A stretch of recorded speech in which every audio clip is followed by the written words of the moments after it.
What's up, guys? So here's an update on the Psychedelic Suzuki.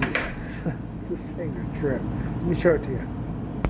Alright, so here it is right here.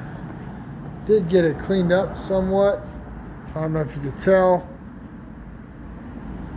but it isn't caked with mud anymore. Still got to get that stuff off. Still got to get all this weird paint off. But there isn't a bunch of mud caked on it anymore. You can actually see the swing arm, tire, pipe. I see a bunch of tools down there because I pulled the carb off. This thing stopped wanting to start.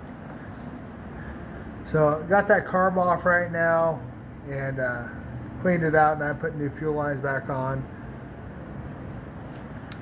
Kind of got in the middle of it, but I wanted to do an update on it. When it does run, it runs good. It started smoking quite a bit.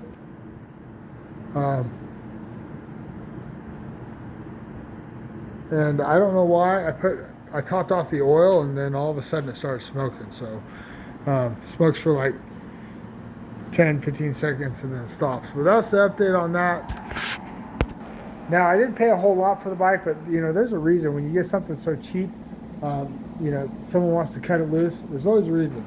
Now it isn't running, it won't start, and when it does run, it only rides so long and then it dies. So that's the update. I did get it cleaned up. The next one, hopefully we'll get that carb cleaned up on it. We'll get all the stickers off, get everything fixed that way, and it'll be a little bit better.